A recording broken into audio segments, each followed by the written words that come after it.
Hello students. हम लोग previous year paper solve कर रहे थे और ये पेपर जो आपके सामने दिख रहा है वो आपका 2023 में जो पूछा गया है वो है। 2023 में टोटल 6 सीरीज बने थे, उसमें हम लोग पहला और छठा कर लिए थे। ये जो है आपका, जो आपको आज मैं सॉल्व कराऊंगा वो आपका दूसरा वाला है और पेपर का कोड है आपका 30/2/1। चलिए स्टार्ट करते हैं, क्वेश्चन सॉल्व करते हैं। क्वेश्चन 1 पर आते हैं। क्वेश्चन 1 है कि which of the following quadratic equation has sum of its root as 4। आपको बताना है कि इस चारों में से कौन सा क्वाड्रेटिक इक्वेशन है जिसका सम ऑफ रूट्स जो है 4 है। आपको पता है कि अगर इसके रूट्स अल्फ़ा और बीटा है तो सम ऑफ रूट्स का होता है -b/a। अब जो यहाँ 4 आएगा वो मेरा आंसर होगा। हम लोग डिस्कस करते हैं इसको। अगर हम लोग -b/a करेंगे तो 4/2 होगा जो कि 2 देगा। ये हमारा आंसर बिल्कुल भी नहीं होने वाला है। यहाँ देखेंगे तो क्या मिलने वाला है, ये है b की जगह होगा आपका 4, तो हो जाएगा आपका, इसको हम लोग देखें तो अल्फ़ा प्लस बीटा क्या देने वाला है, ये देगा आपको। अगर मैं इस ऑप्शन को डिस्कस करूँ यहाँ पे तो -b की जगह 4 हो जाएगा और a का वैल्यू कितना है -1, तो ये होगा आपका 4 और मुझे 4 चाहिए भी था। तो कहाँ मिल रहा है हमारा ऑप्शन, क्या होने वाला है सही। Our right answer is B. Move करते हैं नेक्स्ट क्वेश्चन पे। नेक्स्ट क्वेश्चन है what is the length of the arc of the sector of a circle with radius 14 centimetre and central angle 90 degree. तो फॉर्मूला क्या है length of arc का, ये होता है फॉर्मूला L = θ/360 इंटू 2πr। अगर हम वैल्यू पुट करें तो 90/360 ये होगा आपका 2, पाई की जगह हो जाएगा 22/7 और r हो जाएगा आपका 14 इन 4 बार में, और ये 7 2 बार में, ये 2 और 2 कैंसिल आउट होगा, 4 से बचेगा सिर्फ 22। हमारा आंसर क्या होने वाला है 22 सेंटीमीटर, यानी कि ऑप्शन ए। क्वेश्चन नंबर 3 पे आते हैं। क्वेश्चन 3 लिखा हुआ है कि ट्रायंगल ABC सिमिलर ट्रायंगल है PQR के, A32 है, R65 है। तो पूछा जा रहा है कि B का वैल्यू कितना होगा। देखिए, अगर दो ट्रायंगल सिमिलर हैं तो वो जो है वो होते हैं इक्वी एंगुलर होते हैं, यानी कि उनके कॉरस्पॉन्डिंग एंगल्स सेम होते हैं। अगर यहाँ देखें A कॉरस्पॉन्ड करेगा P को और A कॉरस्पॉन्ड करेगा P को, B करेगा आपको Q को और C करेगा R को। हम लोग उसी ऑर्डर में लिखते ही हैं। और A का जो वैल्यू है वो दिया है आपका 32 और R जो है वो कॉरस्पॉन्ड करेगा C को और इसका वैल्यू कितना है 65। तो पूछा जा रहा है कि B के वैल्यू कितना होगा। तो एक ट्रायंगल में दो एंगल पता है मुझे A और C, इन दोनों का सम कितना होने वाला है, इन दोनों का सम होने वाला है आपका 97। तो एंगल B कितना होगा, B होगा आपका 180 - 97, ये कितना होगा 3 और यहाँ 83 होने वाला है। हमारा आंसर क्या होगा C। क्वेश्चन नंबर 4 पर आते हैं। क्वेश्चन नंबर 4 लिखा हुआ है कि if P and Q are natural numbers and P is multiple of Q, then what is the HCF of P and Q। एक यहाँ लूप होल आपको नज़र आ रहा है जो लिखा हुआ है कि P is the multiple of Q, यानी कि P को हम लिख सकते हैं कैसे, Q टाइम्स समथिंग इंटीजर होगा, क्योंकि लिखा है P क्या है, मल्टीपल ऑफ Q है, Q में कुछ मल्टीप्लाई करेंगे तो P मिलेगा। तो पूछा जा रहा है कि what is the HCF of P and Q। तो P और Q का HCF क्या होगा, तो देखा जाए P को जो हम कुछ Q × M लिख सकते हैं और Q को लिख सकते हैं Q × 1। इनका कॉमन फैक्टर क्या है, सिर्फ Q है, तो HCF वही तो होता है हाईएस्ट कॉमन फैक्टर, जो कि होने वाला है हमारा आंसर Q। राइट आंसर क्या होने वाला है C। मूव करते हैं नेक्स्ट क्वेश्चन पे। क्वेश्चन नंबर 5 है the coordinates of vertex A of a rectangle ABCD whose 3 vertices are given are। जब हम लोग पॉइंट्स को देखें, ये ओरिजिन है, ये पॉइंट जो है इस पे y कोऑर्डिनेट 0 है, ये एक्स एक्सिस का पॉइंट है, और ये पॉइंट कहाँ है, y एक्सिस का है। अगर हम बनाएं कोऑर्डिनेट एक्सिस तो b जो है ओरिजिन हो गया मेरा, ये b हो गया जो कि ओरिजिन है 0,0। c जो है वो पॉइंट है x एक्सिस का, अगर मैं यहाँ c लिखूँ तो ये हो जाएगा आपका 3,0। और जो d है वो पॉइंट है y एक्सिस का, क्योंकि इसमें x कोऑर्डिनेट 0 है, और ये हो जाएगा आपका 0,4। बनाना है रेक्टेंगल, तो चौथा कैसे बनेगा इसका वर्टेक्स, कुछ इस तरह से, क्योंकि 90 डिग्री बनता भी है। पूछा जा रहा है कि इसका नेमिंग किया जा रहा है किससे, ए से, इसका कोऑर्डिनेट कितना होगा। ये 90 डिग्री होगा, यहाँ बिल्कुल होगा ही, क्योंकि रेक्टेंगल है, यहाँ भी 90 डिग्री होगा। यहाँ पे x का वैल्यू कितना है, 3 है, और y का वैल्यू कितना है, 4 है। तो इसका जो कोऑर्डिनेट हुआ कितना हुआ, 3,4। हमारा आंसर क्या होगा, C, 3,4। थोड़ा सा विजुअलाइज करेंगे तो बहुत इजीली बन जाएगा, आपको इसको ड्रॉ करने की ज़रूरत भी नहीं पड़ेगी, बस विजुअलाइज करना है आपको। आई होप आपको समझ में आया होगा और आप लोग इसके कंसेप्ट को यूज करेंगे एग्जाम में। बहुत ही ईजी क्वेश्चन था कोऑर्डिनेट ज्योमेट्री से। मूव करते हैं नेक्स्ट क्वेश्चन पे। क्वेश्चन नंबर 6 है if the pair of equation represent coincident lines then the value of r is. अगर लाइन कोइंसिडेंट हैं इसका मतलब कि सारे रेशियो सेम होंगे। क्या होने वाला है, होने वाला है आपका a1/a2 equal b1/b2 equal c1/c2। Value putting करें, a1 की जगह 3, a2 की जगह 6 इक्वल होगा आपका b1 की जगह -1 जो कि y का कोफिशिएंट है, b2 का वैल्यू -r, और c1 का वैल्यू 8 और c2 का वैल्यू कितना 16। अगर मैं सिर्फ 2 को लूँ तो मुझे r का वैल्यू पता चल जाएगा, ये होने वाला है 1/2 और इक्वल हो जाएगा आपको 1/r। नेगेटिव नेगेटिव कैंसिल होंगे, तो यहाँ से r कितना मिलेगा हमको, r मिलने वाला है 2। तो हमारा राइट आंसर क्या होगा, राइट आंसर होगा हमारा 2, option D. Question number 7। Question number 7 में लिखा हुआ है कि अ bag contains 100 cards numbered 1 to 100. A card is drawn at random from the bag. What is the probability that the number on the card is perfect cube? Perfect cube मतलब कि वैसा number जिसका हम क्यूब रूट निकाल पाएँ, और वो number 1 से 100 के बीच होना चाहिए। अगर हम क्यूब रूट लिखना चाहें तो 1 का क्यूब रूट 1 ही होता है, 2 का 8 होता है, 3 का 27 होता है, 4 का 64 होगा 64, और 5 का होगा आपका 125। अब यहीं रुकने वाले हैं क्योंकि मुझे जो नंबर है वो 1 से 100 तक ही है, तो मुझे ये नंबर नहीं चाहिए, मुझे कहाँ तक चाहिए, सिर्फ चाहिए 64 तक। तो 1 2 3 4 मेरे पास टोटल 4 नंबर हैं, और टोटल कितने मुझे आउटकम्स कितने, पॉसिबल आउटकम्स कितने हैं, तो 100, 1 से लेकर 100 तक हैं। तो ये मेरा प्रोबेबिलिटी हो गया, और हमारा आंसर क्या होगा, 1/25। Our right answer is option C. Move करते हैं नेक्स्ट क्वेश्चन पे। हमारा नेक्स्ट क्वेश्चन है कि the pair of equations x equal a and y equal b graphically intersect line which are.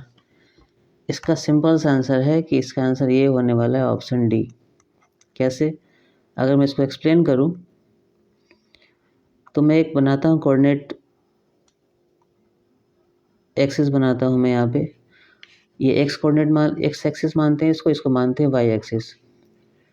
अब एक लाइन कौन सा, x इक्वल a, यानी कि एक ऐसा लाइन होगा जो x को a पे काटेगा, और सिंपली ये क्या होगा, y के एक्सिस के पैरेलल होने वाला है।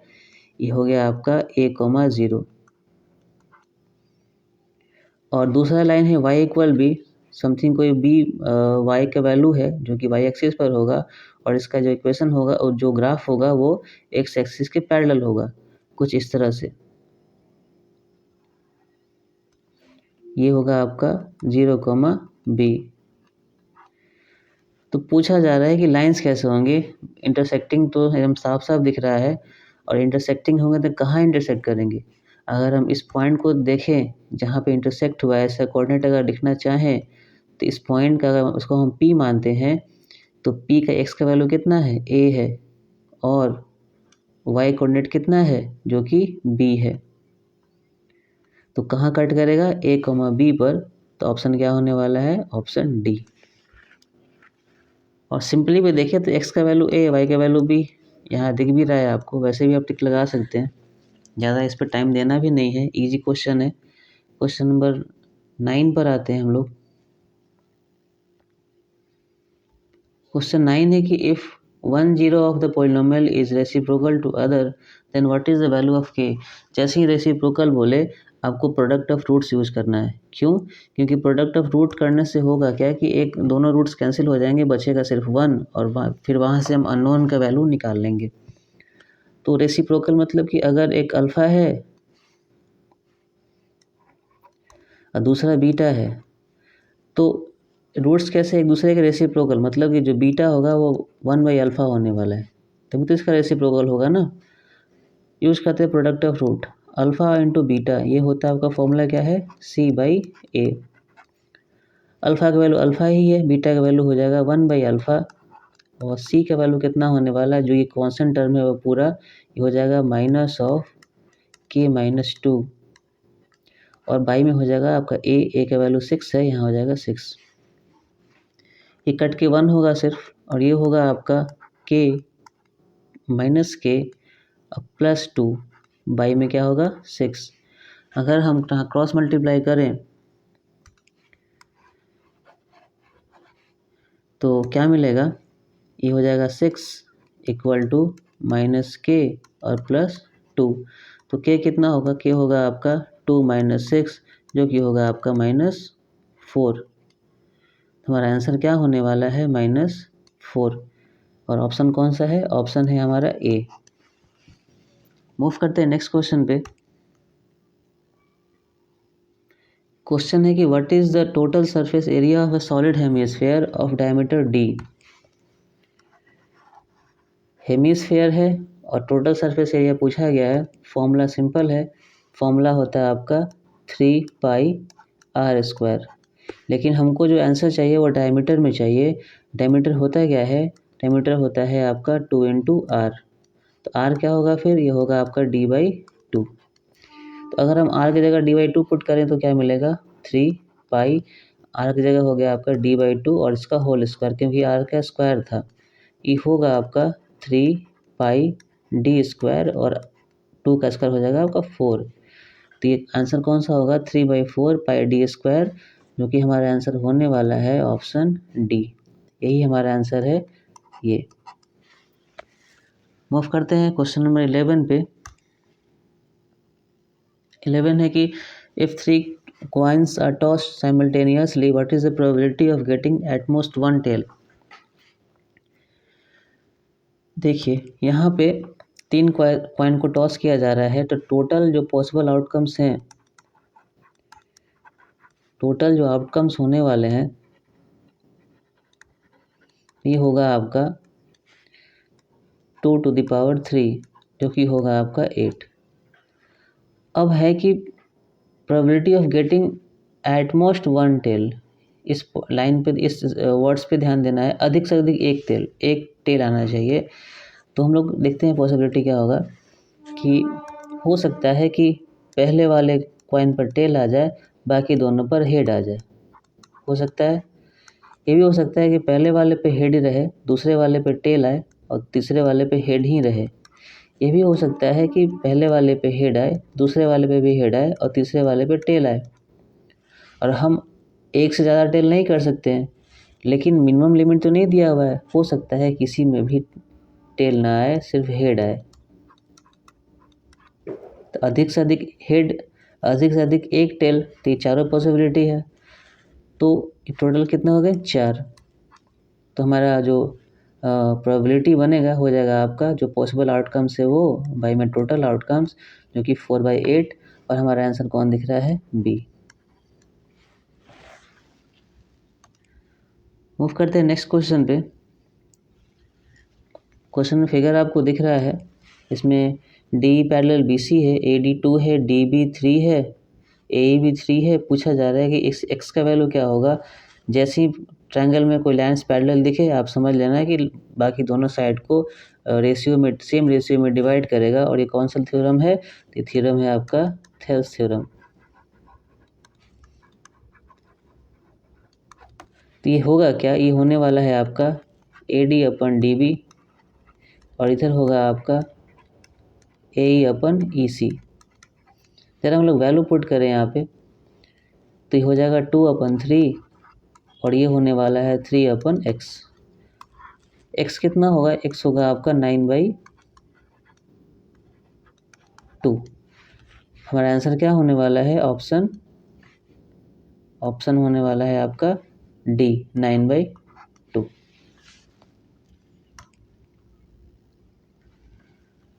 क्वेश्चन नंबर 13 पर आते हैं।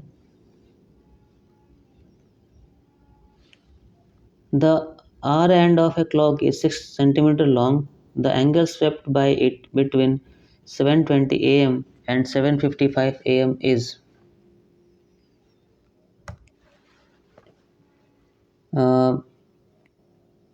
अगर R end है तो वो 24 आवर में पूरा 1 रिवॉल्यूशन करता है, और 1 रिवॉल्यूशन का मतलब 360 डिग्री। क्लियर है। तो अगर वो 24 आवर में 360 डिग्री सबटेंड कर रहा है सेंटर पे, तो मुझे चाहिए मिनट में, क्योंकि 7:20 से 7:55 में कितने मिनट होंगे पूरा, ये पूरा होने वाला है 35 मिनट। तो मेरा जो क्वेश्चन सॉल्व होगा वो 35 मिनट के लिए करना है। तो पहले हम लोग इसको चेंज करते हैं मिनट में। तो मिनट में कैसे चेंज होगा, तो 24 को जैसे 60 से मल्टीप्लाई करेंगे तो ये हो जाएगा आपका मिनट में। तो इतने मिनट में कितना डिग्री, तो 360 डिग्री। तो 1 मिनट में कितना डिग्री होगा, ये होने वाला आपका 360, और बाई में होगा आपका 24 × 60, और यहाँ मिनट कितने बन रहे हैं, 35 मिनट्स। तो 35 मिनट में क्या होगा, कितने एंगल बनेंगे, तो ये होगा आपका, इसको 35 से मल्टीप्लाई कर लेंगे, क्योंकि ये 1 का था, 35 से मल्टीप्लाई 35 का निकल जाएगा। अगर यहाँ हम इसको कैंसिल आउट करें तो ये कटेगा 6 बार में, और ये कटेगा आपका 4 बार में। आंसर होगा आपका 35/4 डिग्री। और ये आंसर कौन सा है, हमारा जो आंसर है वो है आपका आंसर ए। इस क्वेश्चन में 6 सेंटीमीटर की कोई ज़रूरत नहीं है, तो इसका यूज नहीं है। बिना इसके यूज के भी हम यहाँ बना सकते हैं इसको।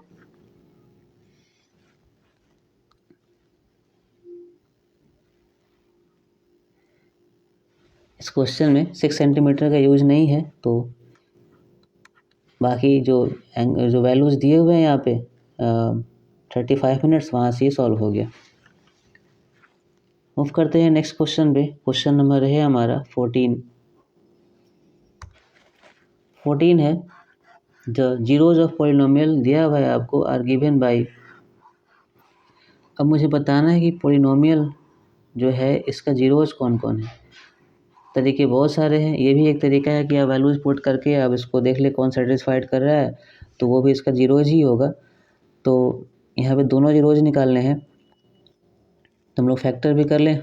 मेथड तो और बहुत सारे हैं इसके, फैक्टर ही कर लेते हैं, आसान दिख रहा है। x² इफ होगा आपका फैक्टर क्या, 3x + x अब +3 = 0, और यहाँ से कॉमन होगा x, बचेगा आपको x + 3 और +1, यहाँ बचेगा x + 3 = 0। यहाँ से हो गया आपका x + 3 और इधर होगा आपका x + 1 = 0। यहाँ से साफ साफ दिख रहा है